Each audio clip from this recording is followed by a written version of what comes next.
내 이름은 다나나, 나이 30살. 정사원으로 일하고 있고 남편 연하남도 같은 회사 동료이다. 남편은 5살 연하인 25, 아직 아이는 없었다. 결혼 전 남편과 나는 같은 부서 소속이었다. 결혼 후에 남편이 다른 부서로 이동됐다. 회사 측의 배려였을 거라고 생각한다.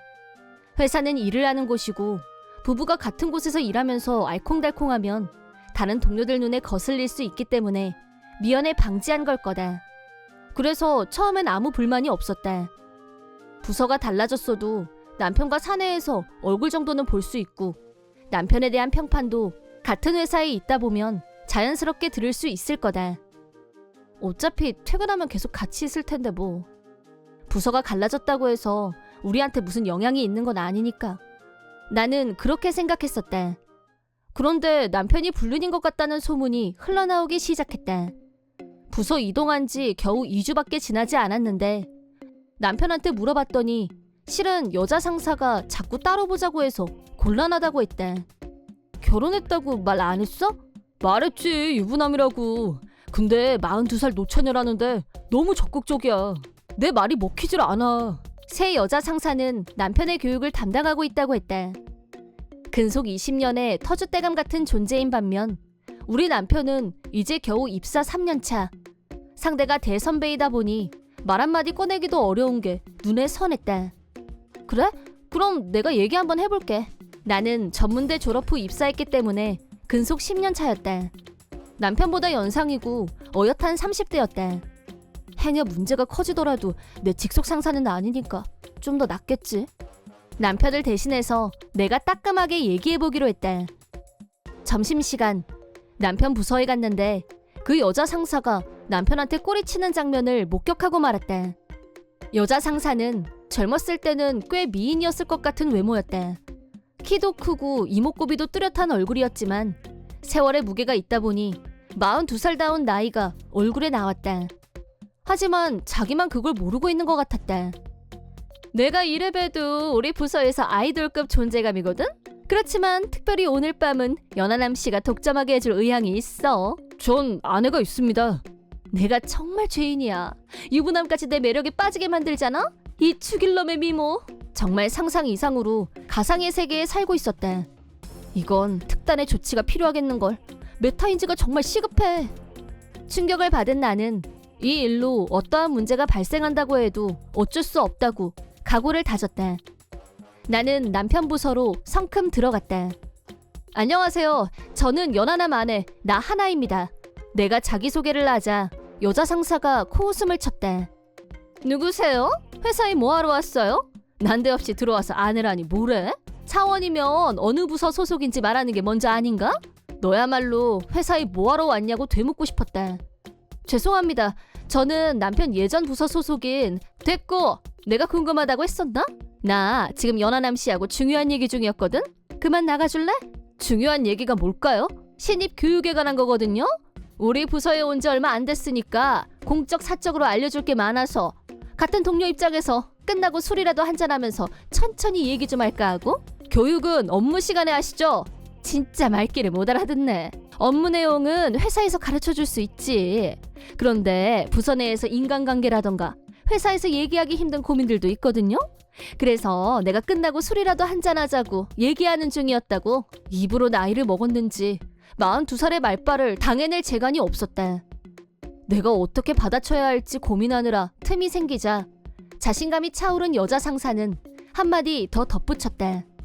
나도 연하남 씨한테 상의하고 싶은 일도 있고 해서. 남편은 아직 입사 3년 차예요. 베테랑 선배님이라고 해도 교육 내용은 간단한 수준이면 될 것 같은데요? 아니지. 연하남 씨가 나보다 더 선배야. 그 분야에 있어서는. 여자 상사는 연신 남편한테 추파를 던지면서 말을 했다. 나도 더 늦기 전에 결혼에 대해서 생각해볼까 하고. 이런 건 결혼해본 사람한테 물어보는 게 좋지 않겠어? 죄송하지만 오늘 저녁에는 중요한 일이 있어서요. 그래서 제 남편은 선배님하고 술 마시러 못 갈 것 같아요. 그래? 그럼 어쩔 수 없지. 오늘은 내가 양보할게. 의외로 금세 포기를 해서 놀라고 있는데 여자 상사가 그런 나를 물먹이려는 듯 이렇게 말했대.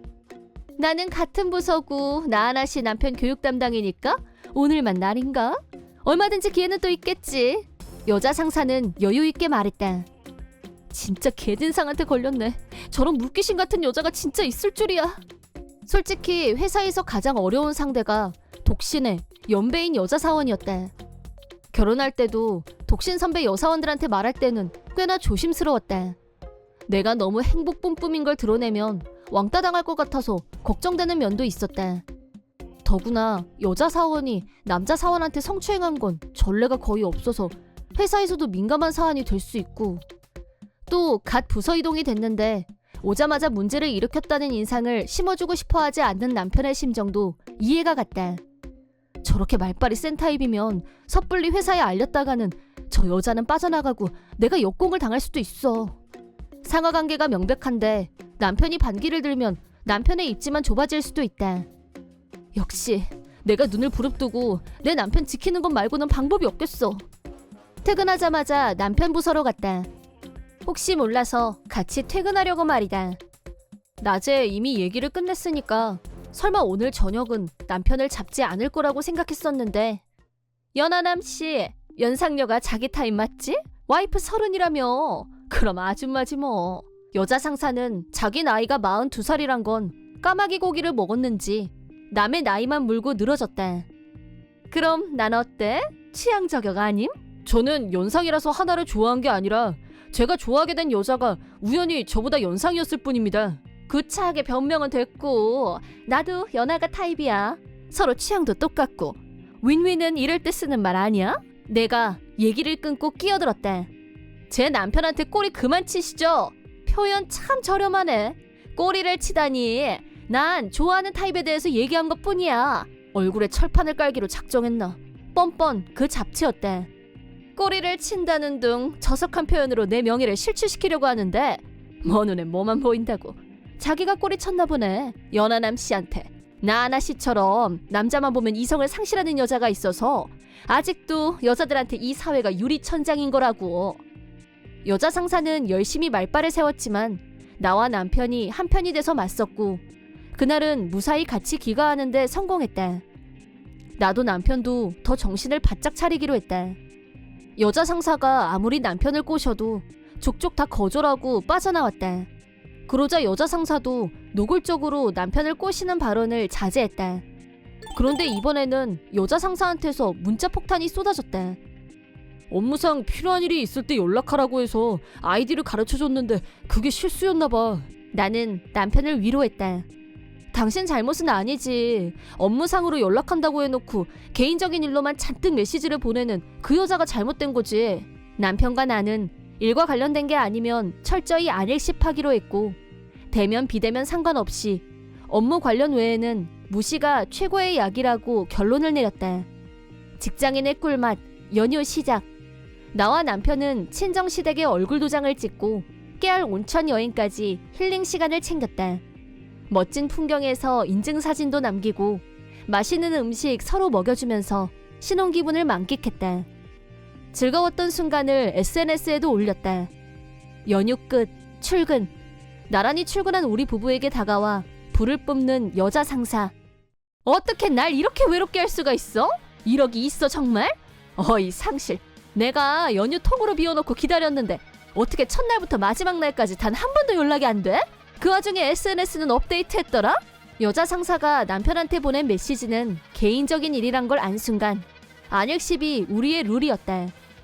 보아하니 연휴 기간에 남편한테 데이트를 하자고 한 모양이었다. 연휴 중에 연락하신 이유가 우리 남편하고 데이트하고 싶어서였다고 자백하신 거네요? 이 사람 유부남이에요. 제 남편. 이쯤에서 그만하시죠. 벌써 선 많이 넘으신 것 같은데. 그쪽도 선 지켜. 마지막 판단은 연하남 씨가 하는 거야. 우리나라에서 이혼은 합법이야. 재혼도.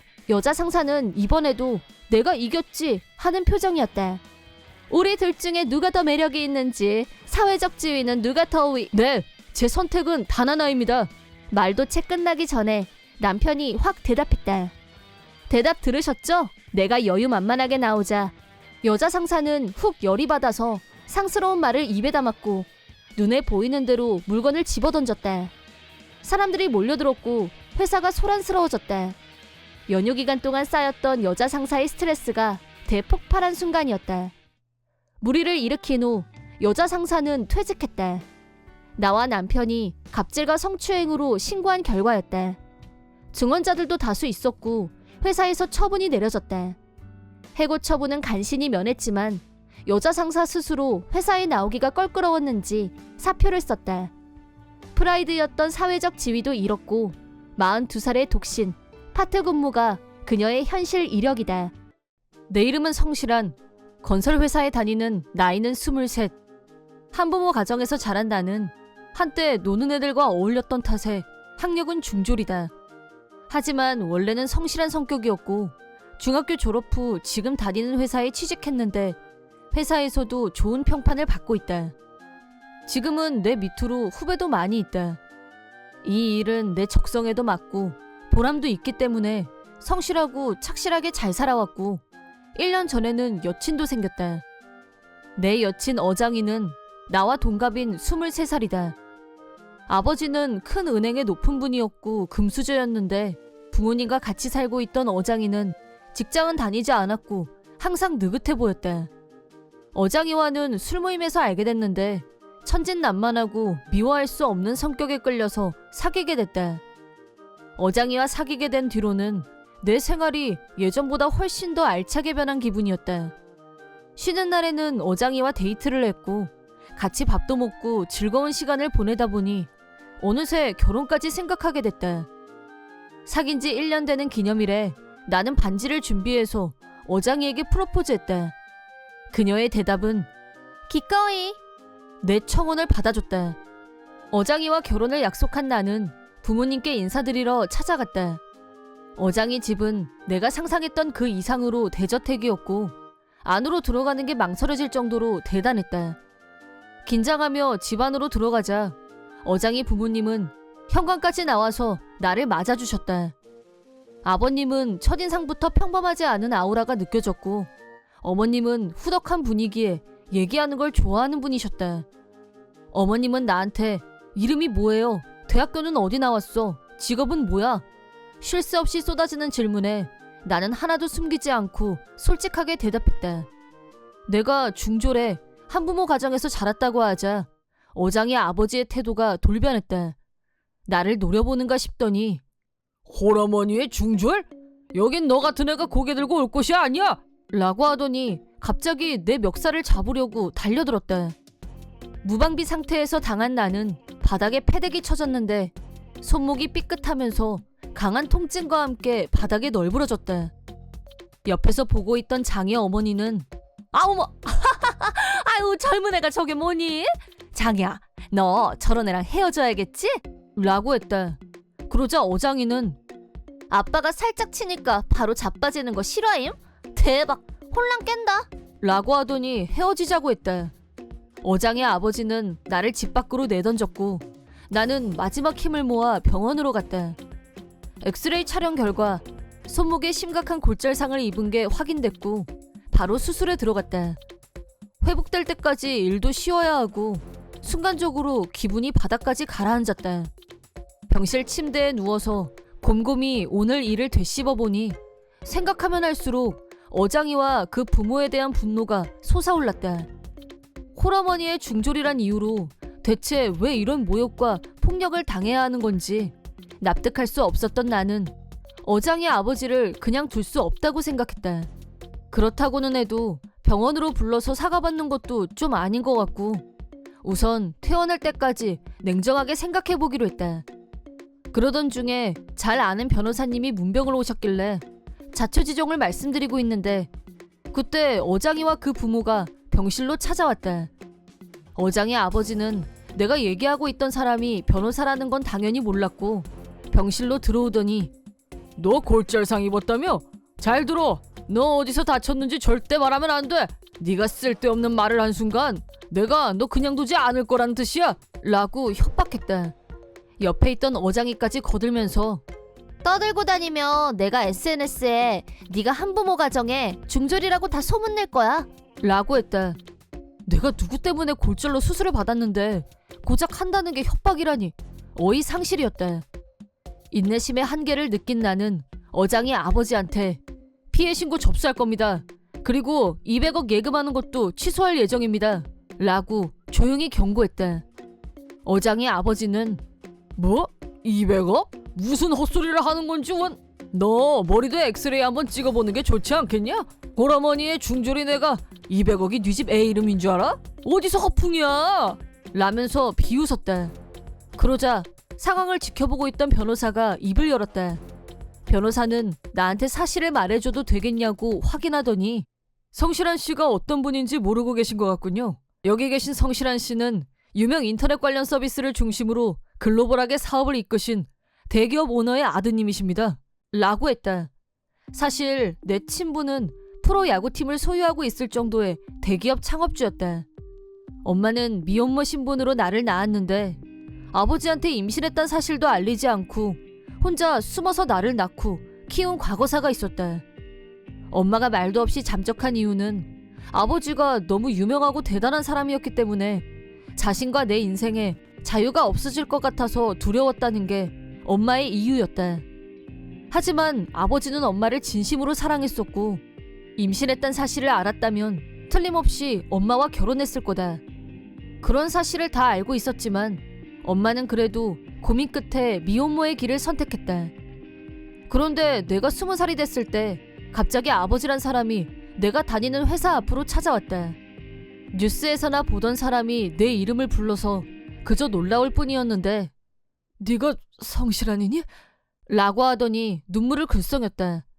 아버지는 그 무렵 말기 암으로 여명 선고를 받은 상태였고 뉴스에서 그 사실을 알게 된 엄마가 고민 끝에 20년 만에 연락을 한 거였다.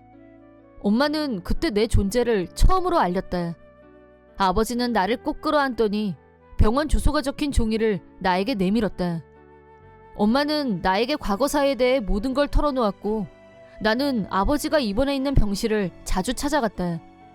이 세상에 없다고 생각했던 아버지가 아픈 몸을 이끌고 직접 찾아와줬다는 사실이 한없이 기뻤다.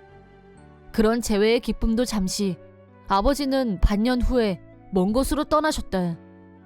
비록 짧은 시간이었지만 아버지와 같이 보낼 수 있는 시간이 있었다는 것만으로도 감사한 마음이었다. 장례식이 끝나고 한참 후에 갑자기 변호사란 사람이 나를 찾아왔다. 변호사는 아버지가 남긴 것이라면서 서류를 건넸다. 서류는 아버지의 유언장이었다. 거기에는 200억 원이라는 거금을 나에게 상속한다는 내용이 적혀 있었다. 금액이 너무 비현실적이어서 정신이 혼미할 지경이었다. 난데없이 이런 거금이 하늘에서 툭 떨어지다니.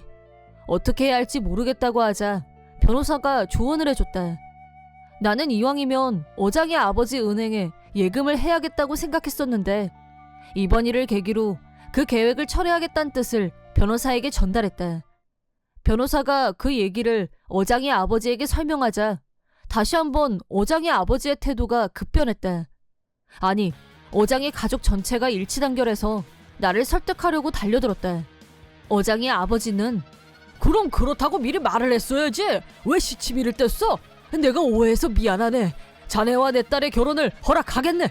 라며 손바닥 뒤집듯이 말을 바꿨다.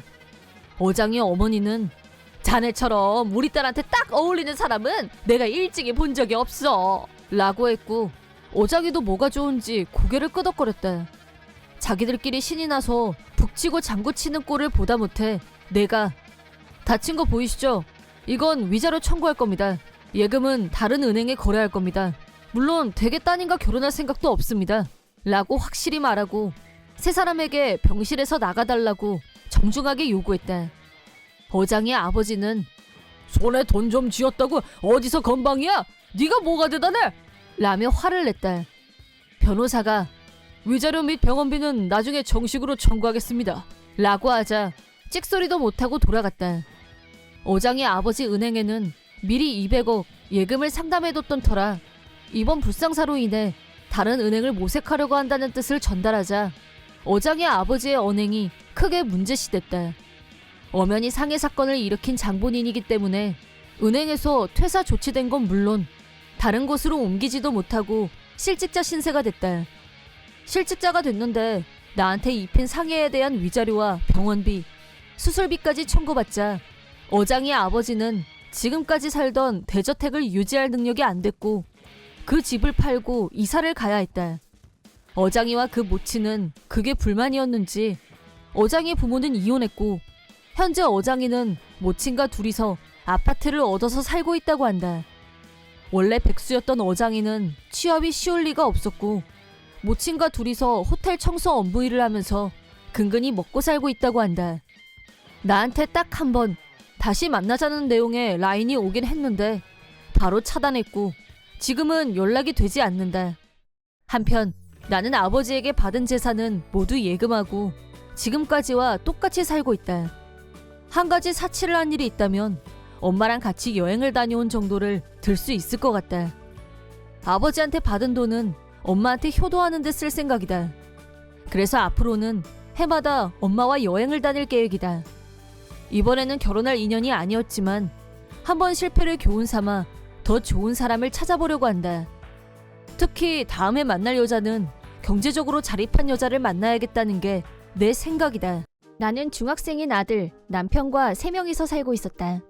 결혼한 지 10몇 년이 지나다 보니 남편과 단둘이 외출을 한다거나 하는 일은 없어졌지만 삐뚤어지지 않고 반듯하게 잘 자라는 아들아이를 보며 행복감을 느꼈다.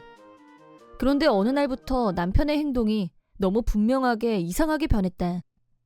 지금까지 주말이면 그저 느긋하고 게으르게 텔레비전 앞에 있던 사람인데 갑자기 친구 집에 간다며 외출을 하는 빈도가 높아졌다. 회사에서 잔업도 거의 하지 않고 일찍 왔었는데 요즘은 잔업한다면서 늦게 들어오는 날이 많아진 것도 신경이 쓰였다. 자연스럽게 이 남자가 바람이 났다 하는 의심이 들었지만 결정적인 증거는 아무것도 없었고 남편은 회사에서 중요한 정보를 관리하는 일을 하고 있어서 핸드폰 비번이 복잡했기 때문에 내가 해제할 수 없었다. 직접적으로 핸드폰을 보여달라고 하면 내가 의심하고 있는 걸 다 알려주는 꼴이 되니까 그럴 수도 없고. 그런데 그때 친구가 우리 남편이 젊은 여자랑 팔짱을 끼고 걸어가는 걸 봤다고 알려줬다. 역시 불길한 예감은 틀린 적이 없었고 남편이 변한 건 불륜 때문이었다는 합리적인 의심이 내 안에서 질투심이 발동했고 남편한테 직접 물어보고 확인하기로 마음먹었다. 그러자 남편은 뭐래? 누가 불륜이야? 잘못 본 거겠지. 쓸데없는 소리 하려면 저리 가. 귀찮게 하지 말고. 라고 강한 부정, 강한 거부감을 보여서 더 이상 파고들지 못하고 후퇴했다. 하지만 남편은 여전히 주말마다 어디론가 외출을 했고 어떤 때는 남편 양복에서 여자 향수 냄새가 나기도 했다. 다시 한번 질문 공세를 했을 때도 너 그 소리야? 아니라고 했지. 증거 있어?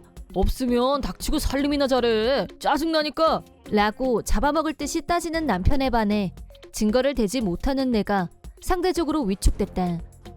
그런데 그러던 어느 날 남편한테서 상상도 하지 못했던 말을 듣게 됐다. 이혼하자. 난 더 이상 널 사랑하지도 않고 이 결혼이 무의미해. 이 집에 내 행복은 없어. 난 내 인생을 살고 싶어. 라는 남편의 일방적인 말에 다른 여자가 생긴 게 맞냐고 묻고 싶었지만 나는 아무 증거도 갖고 있지 않았고 사실 여부를 조사하려고 해도 형편상 흥신소에 의뢰할 만큼의 금전적 여유도 없는 게 현실이었다. 내가 왜 남편한테 이혼을 당해야 하는지 전혀 이유를 알 수 없었다. 하지만 남편은 이혼 원인을 모두 내 탓으로 돌렸다. 솔직히 네가 만든 음식 하나같이 맛이 없었어. 나이 들더니 여자로서 매력도 빵점이고 솔직히 요즘 너를 보면 동네에서 돌아다니는 아줌마 정도로밖에 안 보여. 이혼 원인은 너한테 있다는 거 명심해. 라는 폭탄 발언에 얼어붙고 말았다. 하지만 나를 더 비참하게 만들고 지옥으로 떨어뜨린 건 아들아이가 던진 말이었다. 15살이 된 아들아이에게도 설명이 필요했다. 엄마 아빠가 이혼하게 될 것 같다는 말을 하자 아들아이는 알았어. 나 아빠 따라갈게. 아빠가 더 돈이 많잖아. 남자끼리 사는 게 더 잘 통하고 그게 훨씬 낫지. 라는 말을 들으며 나는 절망했다. 내 배 아파서 낳았고 누구보다도 아들아이를 사랑했고 아들을 위해서라면 나는 무엇이든 할 수 있다고 생각했었는데 내 마음은 아들아이에게 전혀 전달이 되지 않았던 걸까. 아들아이는 나를 무시하듯이 말하며 남편과 같이 살겠다고 했다. 양쪽에서 상처를 입은 나는 이혼을 거부할 힘조차 남아있지 않았고 남편이 요구하는 대로 이혼 서류에 도장을 찍었다. 두 남자가 집에서 나가고 혼자 남은 나는 그제야 눈물이 났다. 남편은 이혼 원인을 일방적으로 내 탓이라고 밀어붙였고 위자료 한 푼 없이 이혼한 상태였기 때문에 먹고 살 돈은 내가 파트근무를 해서 얻는 수입이 전부였다. 마지막으로 남편은 집에서 나가면서 너같이 아무것도 아닌 여자를 10수년간 먹여 살렸음에도 불구하고 내가 위자료도 청구 안 하고 나가주는 걸 고맙게 생각해. 라며 나를 마지막까지 짓밟고 갔다. 나의 자존감은 바닥조차 남아있지 않았다. 하지만 살아야 했고 살기 위해서는 파트근무를 계속해야만 했다. 파트근무를 늘려서 쉬지 않고 일했는데 같이 근무하는 동료들한테서 많은 위로를 받았다. 차츰 혼자서라도 열심히 살자고 긍정적으로 생각했다. 그렇게 몇 달이 지났는데 아들아이가 갑자기 나를 찾아왔다. 마지막에 나한테 비수를 꽂은 아들아이였지만 얼굴을 보니 반가움이 앞섰다. 얼른 들어오라고 집안에 들어오게 하자 아들아이가 자기 가방에서 뭔가를 잔뜩 꺼냈다. 그것들의 정체를 파악한 후 나는 큰 충격을 받았다. 이건 아빠 불륜 준 거야. 엄마 느낌이 맞았어. 아빠는 엄마랑 결혼하고 나서부터 계속 여자가 있었어. 이혼하고 나서 내가 물어봤더니 완전 다 자기 입으로 불었다는 거. 내가 그거 다 녹음해놨으니까 엄마는 이제 그걸로 위자료 청구할 수 있어. 아들아이의 대반전 행동에 나는 너무 놀라서 목소리도 나오지 않았다. 너 혹시 그 증거 잡으려고 아빠를 따라갔던 거니? 라고 묻자 아들아이는 조용히 고개를 끄덕였다. 내가 봐도 이건 딱 불륜각인데 엄마가 증거를 전혀 안 갖고 있는 것 같더라고. 연기였지만 엄마 상처받게 해서 미안해. 어디까지나 내가 아빠 편이라고 믿게 해야 증거를 더 빨리 찾을 수 있을 것 같아서 그랬어. 엄마 힘들었지? 진짜 미안해. 이제 증거도 잡았겠다. 이걸로 아빠한테 불륜 위자료 당장 청구해. 그리고 나 사실은 엄마랑 살고 싶어. 아들아이의 든든한 모습에 나는 눈앞이 흐려졌고 아들아이 앞에서 펑펑 울고 말았다. 아들아이도 처음 이혼 얘기를 들었을 때는 나하고 같이 살겠다고 말하려고 했지만 불륜 증거도 없고 남편은 완전 부정하는 가운데 내가 위자료를 10원 한 장 받을 수 없는 상황이란 걸 알고 자기가 남편을 이용해서 증거를 반드시 잡아야겠다고 결심한 모양이었다. 아들아이는 기지를 발휘해서 남편을 안심시켰고 여자와 같이 있는 증거 사진을 수집했다. 완전히 방심한 남편의 허점을 파고들어서 이혼 전부터 이미 불륜 관계였다는 증언까지 녹지 않은 데 성공했다. 이제 겨우 15살인 아들아이가 그런 생각을 하고 행동으로 옮겼다는 게 믿어지지 않았고 진심으로 놀랐다. 하지만 나는 남편의 불륜 증거가 나왔다는 것보다는 아들아이가 나를 위해서 이렇게까지 했다는 게 고마웠고 다시 나한테 돌아왔다는 사실이 감격스럽고 너무 기뻐서 어쩔 줄을 몰랐다. 그런 나를 보면서 아들아이는 엄마, 지금 엄마가 할 일은 울고 있는 게 아니라 빨리 아빠한테 법적인 책임을 물게 하는 거야. 엄마는 지금까지 엄마 역할을 충분히 다해왔어. 자기 불륜한 거 엄마한테 숨기고 그냥 빠져나간 거 위자료 받아내야지. 아들아이의 말에 정신이 번쩍 드는 나는 당장 행동에 나서기로 했다. 아들아이의 정보에 의하면 남편의 불륜 상대는 같은 회사에서 일하는 젊은 여자였다. 남편 회사에 내용 증명을 보냈고 불륜녀에게도 똑같이 서류를 보냈다. 그러자 그 사실을 알게 된 전 남편이 나한테 득달같이 전화를 걸어왔다. 이게 뭐 하는 짓이야? 너랑 나 이미 이혼한 사이잖아. 다 끝난 사이에 이게 무슨 개뼈다귀 같은 짓이냐고? 라고 노발대발하길래 불륜 위자료 청구는 이혼 후에도 얼마든지 할 수 있다는 거 몰라? 당신 좋아하는 증거도 충분히 있으니까 위자료 청구 들어갈 거야. 기다려. 내가 반격하자 남편은 네가 어떻게 그런 걸 라면서 급 당황하길래 아들아이 덕분이라고 하자 남편은 뒤통수를 세게 맞은 탓인지 전화기를 붙들고 숨도 제대로 못 쉬고 있는 게 고스란히 느껴졌다. 그 다음은 착착 일이 진행됐다. 남편과 불륜녀가 절대 아니라고 오리발을 내밀어봐야 음성 녹취가 버젓이 있었고 두 사람 투샷 사진도 확보되어 있었다. 이건 모두 아들아이의 집념이 불러온 대반전이자 기적이었다. 이 정도 증거가 단단히 받쳐주자 더 이상 빠져나가지 못했고 남편도 백기를 들고 위자료를 지불하겠다고 동의했다. 또 회사에도 이미 불륜 사실이 알려졌기 때문에 불륜녀는 지방으로 좌천당했고 남편은 관련 하청업체로 이동 및 강등 처분을 받게 됐다고 한다. 남편도 설마 아들아이가 자기를 심판받게 만들 줄은 꿈에도 생각하지 못했었는지 진상을 알고 나자 완전히 멘붕이 온 것 같았다. 그리하여 나는 마침내 아들아이 덕분에 남편과 불륜녀 양쪽으로부터 위자료를 받아냈다. 물론 아들아이와도 같이 살게 됐다. 남편과 이혼하게 됐을 때는 내가 아들아이를 얼마나 사랑하는지 전혀 전달되지 않았다고 슬퍼하고 좌절하면서 괴로워했었는데 지금은 그런 고민은 눈 녹듯이 다 사라졌다. 아들아이는 또 이제 반년만 지나면 나는 고등학생이니까 알바할 거야. 첫 월급 타면 엄마 좋아하는 회전초밥 내가 근사하게 쏠게. 기대해. 라며 어느새 다 큰 어른처럼 말하는 게 너무 든든하고 눈물이 글썽할 정도로 행복했다. 내 이름은 성실한, 직업은 사회복지사이고 아내 부정혜와 둘이서 살고 있다. 아내는 결혼 날짜를 잡자마자 바로 다니던 회사에 사표를 냈고 전업주부가 됐다. 원래부터 전업주부가 꿈이었다고 말하는 아내는 결혼하고 나자 집안일에도 정성이었고 요리도 엄청 열심히 만들었다. 아내가 만든 요리는 맛까지 좋아서 전업주부가 정말 딱이라는 생각이 들 정도로 좋은 아내였고 나도 대만족이었다. 나는 직업상 교대 근무를 해야 했고 야간 근무도 있었다. 내가 야근을 하면 아내는 외롭다며 서운해했다. 그런 아내를 혼자 두고 야간 근무를 나설 때마다 나도 덩달아 마음이 무거워지곤 했지만 야근을 빠질 수는 없었고 성실하게 출근했다. 그런 결혼 생활이 2년 정도 됐을 무렵 아내에게 변화가 느껴졌다. 그렇게 내가 야근을 갈 때마다 현관에서 눈물바람을 하던 아내가 내가 나가든 말든 1도 신경 쓰지 않게 된 것이다. 심지어 당신 다음 야근 스케줄이 언제야? 라면서 마치 야근을 기다리는 듯한 뉘앙스가 풍길 정도로 달라졌다. 그런 아내의 변화가 심상치 않게 느껴졌지만 일단은 지켜보는 수밖에 없었다.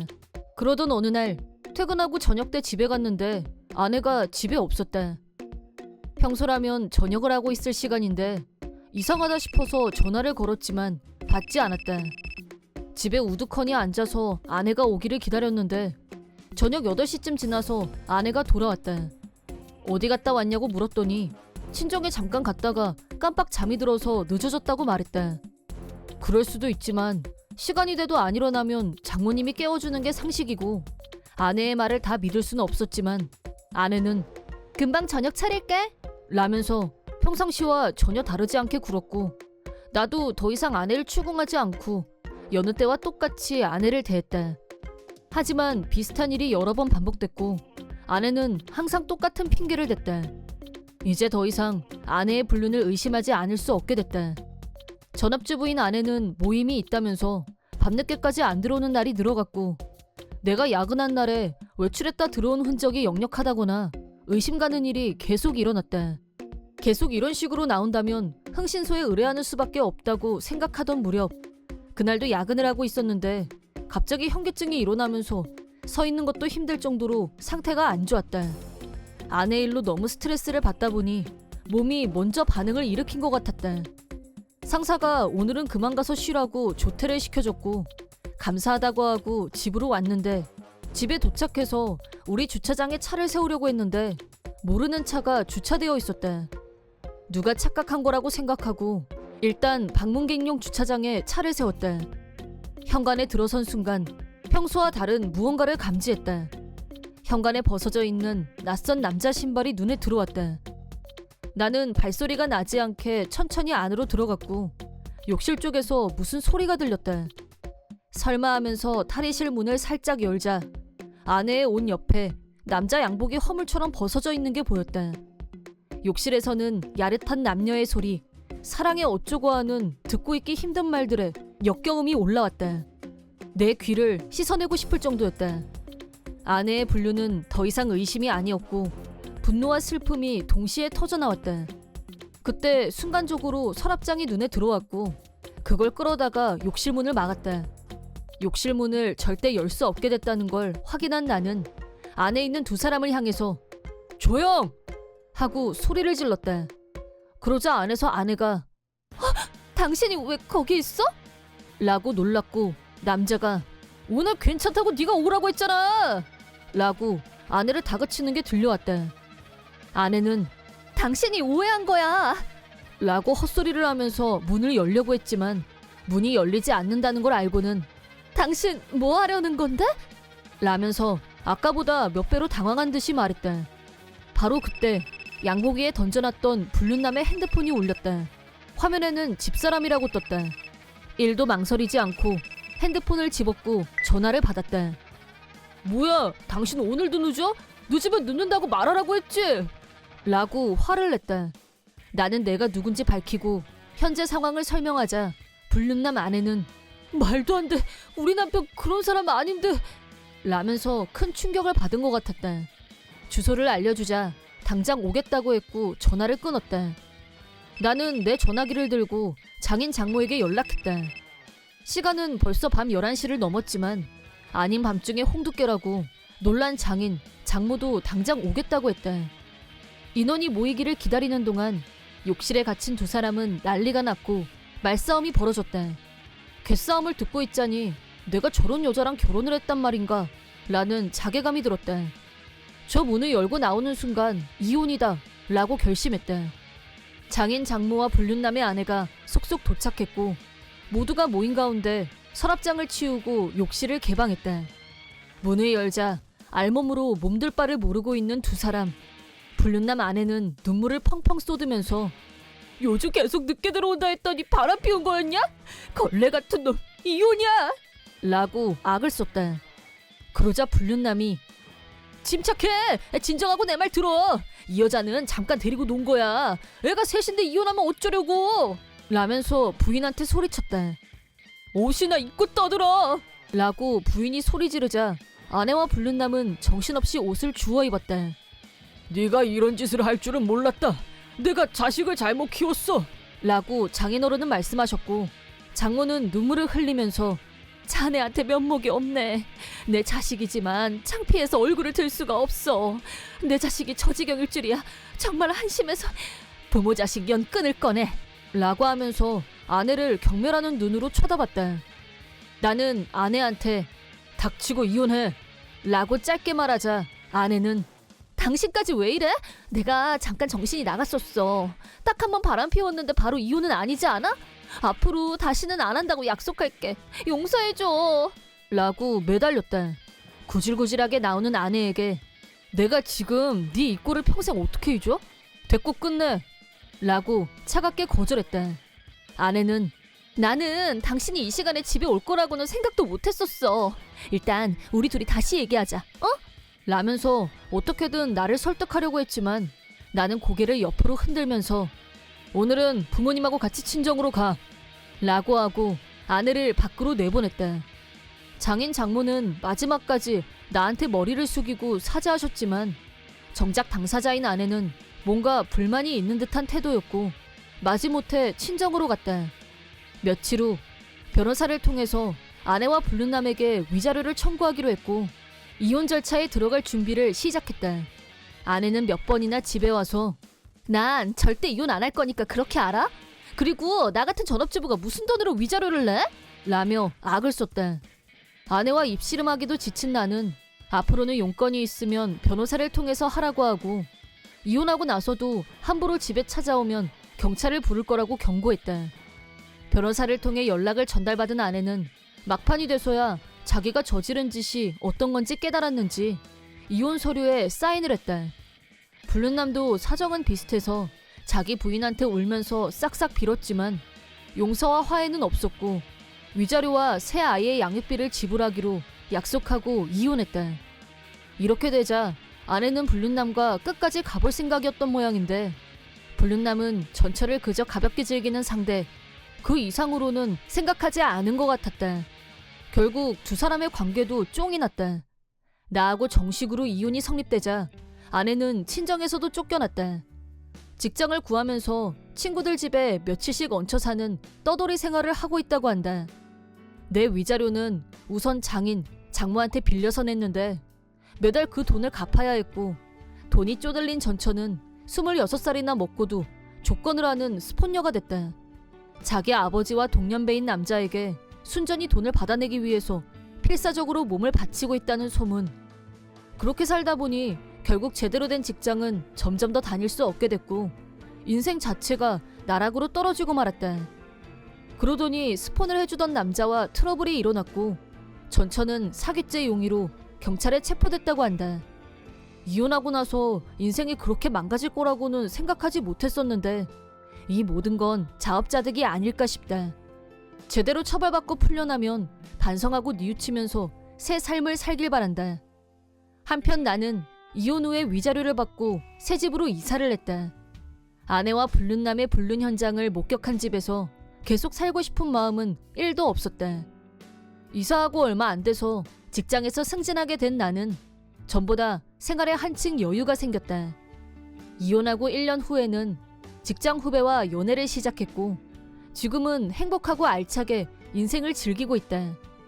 앞으로도 열심히 내 일을 하면서 전처와의 일은 다 잊고 이제는 여친과의 장래를 긍정적으로 고민해봐야겠다 라고 생각하고 있다. 나는 1년 전에 교통사고를 당했고 의식불명으로 그 사이 장기간 입원해 있었다. 눈을 떴을 때는 병원이었고 나한테 무슨 일이 있었는지 아무것도 기억나지 않았다. 우선 눈앞에 보이는 간호사한테 여기가 어디냐고 물었더니 사고가 나서 병원에 와 있다고 알려줬다. 그럼 나를 다치게 한 가해자는 붙잡혔냐고 묻자 가해자가 자수를 했고 병원에도 몇 번이나 왔었다고 말해줬다. 그래도 가해자가 나쁜 사람은 아닌 것 같아서 마음이 놓였다. 내가 의식을 찾자 담당 의사가 바로 왔고 가해자한테도 연락이 간 모양이었다. 연락을 받은 가해자는 얼마 후 병실에 왔고 나를 보더니 무릎을 꿇고 정말 죄송하다고 용서를 빌었다. 간호사한테 가해자가 거의 매일 찾아왔었다는 말을 이미 들은 후라서 그랬는지 나를 이렇게 만들었다는 원망과 분노는 없었다. 가해자는 상당한 금액의 위자료를 나한테 내밀었다. 나는 위자료를 받고 합의를 해줬다. 내가 의식이 돌아왔다고 부모님께도 바로 알렸다는데 병실로 들어온 부모님 표정이 어쩐지 기뻐하는 것 같아 보이지 않았다. 하긴 원래부터 그다지 사이가 좋은 부모 자식 관계가 아니었으니까 상관하지 않기로 했다. 의식이 돌아오고 몇 개월은 재활에 힘썼다. 담당 의사가 나를 재활치료실로 데리고 가면서 퇴원하면 제일 가고 싶은 곳이 어디냐고 물었다. 드라이브 가고 싶은데 데리고 가줄 수 있냐고 농담 삼아 말했는데 뜻밖에도 좋다고 해서 깜짝 놀랐다. 그렇다고 그 말을 진짜로 받아들이지는 않았다. 몇 개월 후 퇴원하는 날이 됐는데 담당 의사가 내 연락처를 물어봤고 드라이브는 언제 가는 게 좋겠냐고 내게 물었다. 그래서 그 사람과 약속을 잡고 퇴원하고 일주일 후에 다시 만나기로 했다. 그걸 시작으로 그 사람과 몇 번 연속으로 더 만났고 자연스럽게 사귀는 사이가 됐다. 그렇게 1년 후 그 사람이 나한테 결혼하고 싶다며 프로포즈했다. 또 부모님을 만나서 결혼 승낙을 받고 싶다고 했다. 그 사람이 결혼에 적극적인 건 기뻤지만 솔직히 퇴원하고 몇 번 만나지도 않은 부모님께 굳이 데리고 가야 하나 내키지 않았다. 하지만 결혼을 하면서 부모한테 알리지 않을 수는 없는 거고 남친을 인사시키기로 했다. 부모님께 결혼할 남자가 있다고 그 사람이 얘기를 하자 갑자기 언성을 높이면서 결혼은 절대 안 돼! 내 눈에 흙이 들어가도 안 돼! 라고 화를 냈고 사람을 만나보지도 않고 무조건 결사 반대했다. 나는 그 사람은 나를 고쳐준 훌륭한 의사이고 나한테 너무 잘한다고 열심히 설득했지만 의사치고 제대로 된 인간을 못 봤다면서 비하했고 내 말을 들으려고 하질 않았다. 참다 못한 나는 성인이고 부모의 허락 없이도 결혼은 얼마든지 할 수 있다. 나는 그 사람하고 꼭 결혼할 거라고 대들자 순간 아버지 눈빛이 변했다. 그러더니 내 팔을 억지로 잡아당겨서 2층으로 끌고 올라갔고 내가 쓰던 방에 나를 밀어놓고 감금했다. 나는 방문을 쾅쾅 두드리면서 문 열어! 당장 문 열라고! 라고 외쳤지만 아버지는 문 밖에서 네가 제정신이 돌아오면 그때 문 열어주마 라고 하더니 내려갔고 문 앞을 무거운 가구로 막아놨는지 몸으로 밀어도 꼼짝도 하지 않았다. 내가 사랑하는 사람과 결혼하겠다는데 감금이라니. 이 상황이 너무 어이없고 기가 막혔다. 정말 멘붕이 왔다. 아무리 내가 미워도 그래도 부모가 돼서 어떻게 이럴 수 있나 이해가 안 갔다.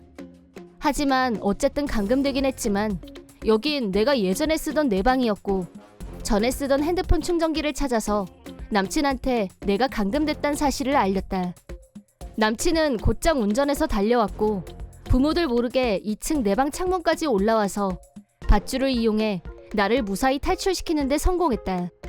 우리는 내가 없어진 걸 부모들이 눈치채기 전에 먼저 혼인신고부터 하기로 하고 구청으로 달려갔다. 서류에 사인을 하고 구청 담당자에게 제출했는데 한참 후에 담당자가 얼굴이 사색이 돼서 되돌아왔다.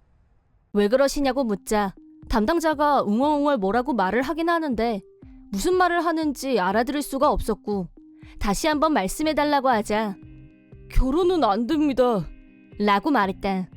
대체 뭐라는 건지 이해가 안 됐고 그게 무슨 말이냐고 다시 묻자 여자분은 이미 혼인 중입니다 라는 충격적인 대답이 돌아왔다. 나와 남친은 둘이서 동시에 멍해졌다. 사귀던 남친도 없었는데 내가 결혼을 했다니 말도 안 되는 소리였다. 대체 내가 누구랑 결혼을 했다는 거냐고 서류를 보여달라고 하자 금시초문인 남자 이름이 적혀있는 종이를 내밀었다. 더구나 혼인신고가 된 날짜는 내가 의식불명으로 입원 중이었던 기간과 겹쳐 있었고 부지불식간에 부모들의 얼굴이 떠올랐다. 우리는 내 남편이라고 되어 있는 남자에 대해서 알아봤다.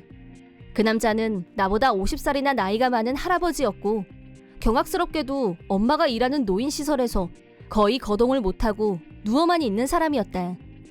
그때 내가 집에서 탈출한 사실을 알게 된 부모들로부터 전화가 걸려왔다. 너 어디야? 당장 집으로 안 들어와? 라고 화를 내길래 나한테 소리 지르지 마 라고 나도 소리쳤다. 나 지금 구청이야. 혼인신고서 접수하려고 했더니 내가 생판 모르는 노인하고 결혼을 했다더라고? 이게 어떻게 된 일인지 두 사람은 알고 있을 것 같은데 제대로 똑바로 설명해? 라고 소리치자 전화기 너머에서 두 사람이 난리가 난 게 전해져 왔다. 나는 남친과 같이 다시 집으로 갔고 두 사람에게 설명을 요구했다. 두 사람은 낯빛이 검게 변해서 자기들이 저지른 일에 대해서 실토했는데 어떻게 인간의 탈을 쓰고 그럴 수가 있는지 남친과 나는 할 말을 잃고 말았다.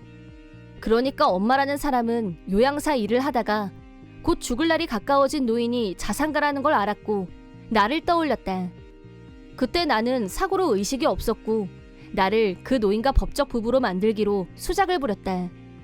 머지않아 노인이 죽으면 딸 자식을 이용해서 재산을 갈취한 후 다시 법적으로 이혼하면 깔끔하게 정리된다고 생각한 거였다.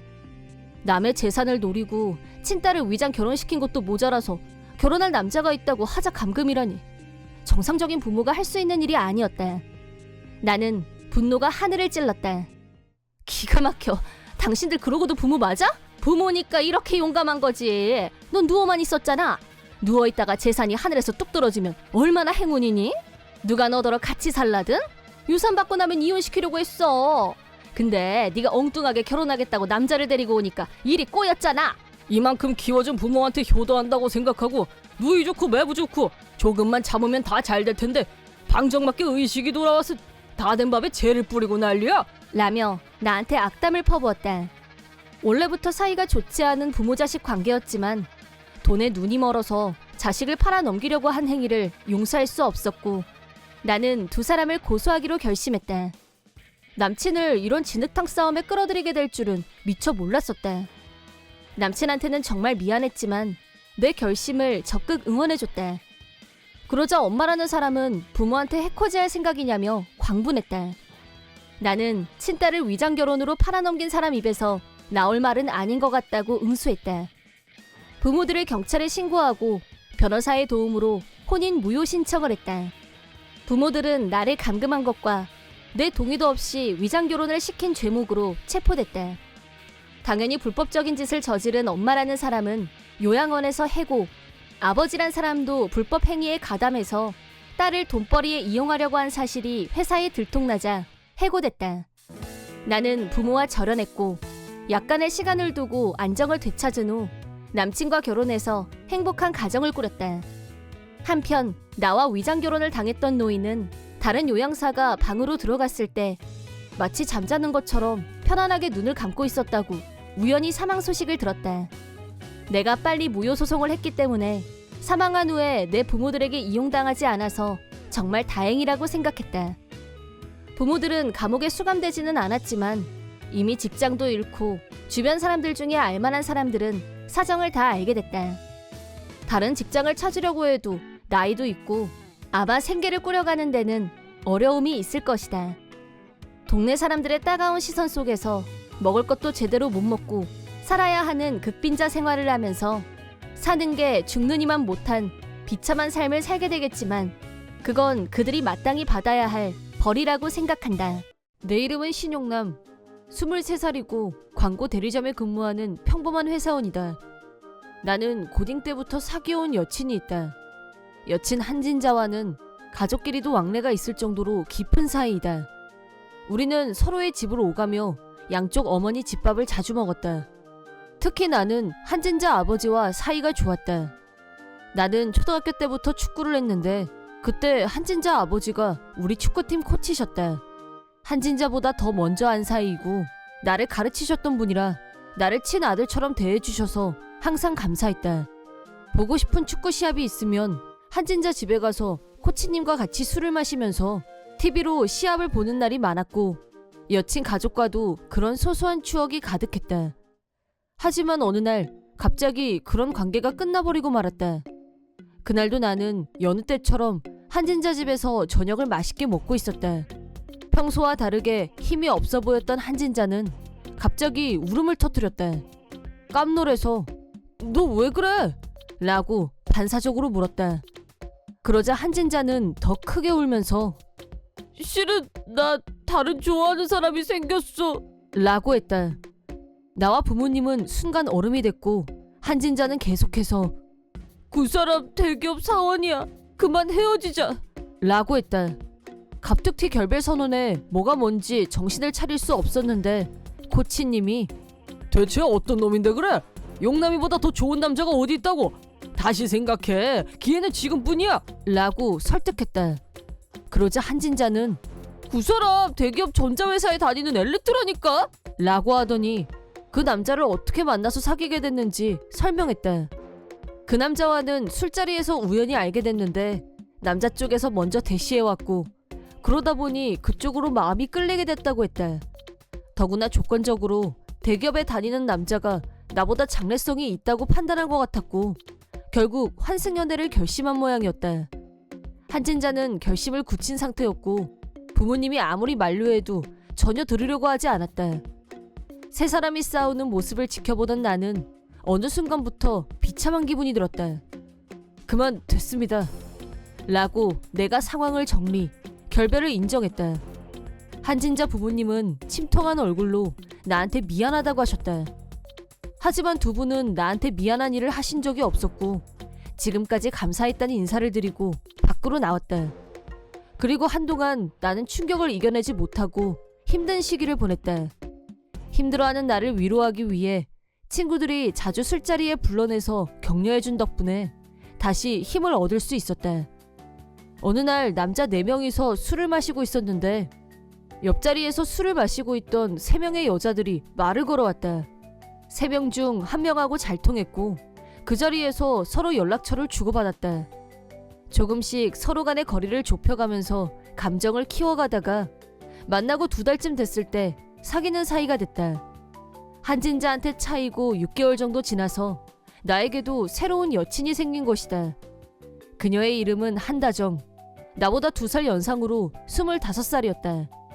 야무지고 똑똑한 이미지이지만 허당 기질도 있고 그 모든 게 내 눈에는 마냥 귀엽기만 했다. 다정이와 사귀고 난 후 내 머릿속에는 이미 한진자는 그림자도 없이 사라지고 새로운 삶의 활력이 솟아나고 있었다. 다정이와의 만남이 순조롭게 진행되고 있는 와중에 반년 만에 한진자한테서 라인이 왔는데 생뚱맞게 다시 시작하자는 내용이 적혀 있었다. 미련이라고는 1도 남지 않은 터라 바로 거절했지만 한진자는 계속 치근덕거렸고 그럴수록 더 무시했다. 퇴근 후 다정이와 밖에서 저녁을 먹고 같이 우리 집으로 왔는데 집 앞에 웬 여자가 서 있길래 가까이 가서 봤더니 한진자였다. 한진자는 다정이를 보자 신용남, 네 앞에 있는 여자 누구야? 라며 버럭 화를 냈다. 내가 내 여친인데? 라고 하자 말도 안 돼. 너 나랑 고딩 때부터잖아. 근데 딸 두고 다른 여자를 만난다고? 라고 했다. 네가 먼저 딴 남자 생겼다고 나 쳤잖아. 라고 하자 나 그 남자랑 헤어졌어. 라고 했다. 사연을 들어보니 한진자가 환승연애로 선택한 남자는 대기업 전자회사 사원이 아니라 대기업 전자회사의 하청업체 공장에 다니는 사람이었다는 거였다. 최근에 그 사실을 알게 됐고 순전히 대기업에 다닌다는 점에 끌렸던 한진자로서는 더 이상 만날 이유가 없었고 헤어진 거였다. 한진자는 부탁이야, 우리 다시 만나자. 나한테는 신용남 너밖에 없다는 걸 깨달았어. 라면서 자기 입장만 계속 내세웠다. 하지만 나는 일말의 망설임도 없이 지금 나한테는 이 여자가 제일 중요해. 내 평생을 같이 하고 싶은 사람도 여기 한다정이야. 라고 하고 한진자와의 재결합 요구를 거부했다. 그러자 조용히 돌아갔는데 그게 끝이 아니라 더 집착적으로 나를 따라다니기 시작했다. 다음날 퇴근하고 회사 밖으로 나왔는데 한진자가 나를 기다리고 있었다. 깜놀해서 너 여기서 뭐해? 라고 묻자 울면서 너 그 여자랑 헤어져! 라고 소리 지르면서 내 어깨를 잡고 흔들었다. 싫다고 했잖아! 라고 뿌리치고 얼른 도망쳤는데 그 다음날도 또 그 다음날도 회사 앞에서 지키고 서서 나를 기다렸다.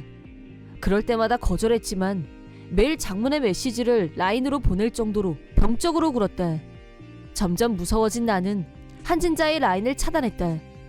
더욱 철저하게 무시하기로 결심했지만 자기가 차단당한 걸 알고 열이 받은 한진자는 말도 안 되는 짓을 저질렀다. 어느 날 평소와 다름없이 집에 도착해서 현관문을 열자 갑자기 등 뒤에서 누가 튀어나오더니 나를 밀치고 집 안으로 들어갔다. 범인을 붙잡고 얼굴을 봤더니 역시 한진자였다. 한진자는 커터칼을 꺼내서 칼날을 드러냈고 나랑 다시 사귄다고 말해! 라고 협박했다. 너 미쳤어? 집착 좀 작작해! 라고 하자 커터칼을 나한테 휘둘렀다. 위험천만한 순간에 필사적으로 방어하고 있을 때 마침 퇴근하면 우리 집으로 오기로 약속했던 다정이가 우리 집에 도착했고 하고 비명을 지르면서도 핸드폰으로 경찰에 신고했다. 그러자 한진자가 이번에는 커터칼을 다정이에게 빼들었고 나는 민첩하게 빈틈을 노려 한진자를 제압했다. 한진자는 신고를 받고 출동한 경찰에 의해 체포된 후 연행됐다. 경찰서로부터 연락을 받은 한진자 부모님이 놀라서 달려오셨다. 한진자 어머니는 울면서 나한테 미안하다고 하셨다.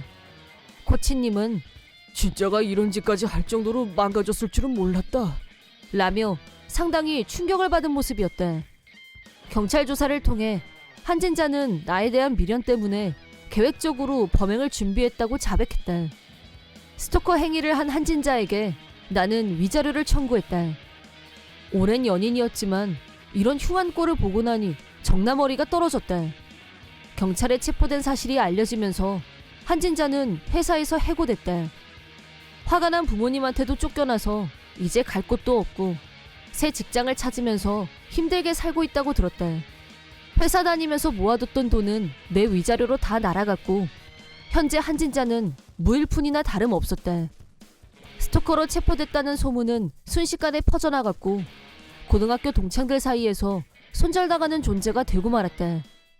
주변에서 모든 사람들이 떠나자 그제야 자기가 한 행동을 후회하게 됐는지 한진자는 나한테 사과 내용의 편지를 보내왔다. 나한테 라인을 차단당한 상태이고 경찰에서 2번 다시 나한테 접근하지 말라고 경고를 받았기 때문에 손편지를 보내는 게 마지막 방법이었던 것 같다. 그 후 한진자는 기숙사가 딸린 전자부품 공장에 들어가게 됐고 가족도 친구도 없는 곳에서 혼자서 외롭게 지내고 있다고 한다. 한편 한진자 부모님은 경찰서에서 만난 후 다시 우리 집으로 직접 찾아오셔서 사과하셨다. 진자하고는 연을 끊을 생각이다 라면서 나한테 진심으로 미안하다고 하셨다. 코치님과는 워낙 사이가 좋았기 때문에 이런 결말을 맞이하게 된 게 더욱 안타까웠다. 하지만 마지막까지 내 입장에서 나를 이해해 주시고 사과까지 하는 모습을 보면서 많은 위안을 얻었다. 한진자 부모님하고는 원래부터 집이 가까워서 가끔 동네 마트에서 만나게 될 때도 있는데 그때마다 웃는 얼굴로 인사하려고 노력하고 있다. 두 분 모두 자기 딸 때문에 마음고생을 많이 하셨는지 전에 비해 많이 말라 보이는 게 마음에 걸렸지만 앞으로 기운을 내서 전처럼 건강하게 지내시길 진심으로 바라고 있다. 한편 나는 다정이와 1년 반 정도의 연애 기간을 거쳐 결혼했고 결혼 후에는 바로 아이가 생겼다. 예쁘고 건강한 딸아이가 태어났고 우리는 새 식구가 되어 행복하게 잘 살고 있다. 한진자의 일로 아내에게 마음고생을 시켰기 때문에 앞으로는 두 번 다시 그런 일로 힘들게 하지 않겠다는 마음으로 절대 트러블에 휩싸이지 않으려고 조심 또 조심하고 있다. 내가 힘들 때 내 옆을 든든히 지켜준 아내와 사랑스러운 딸아이를 위해 나는 지금보다 몇 배로 더 든든한 남편, 아빠가 되고 싶다. 사랑하는 가족이 있다는 것에 감사하면서 더욱 열심히 일하는 건 물론 가족과의 시간도 소중히 하는 사람이 되리라 다짐해본다.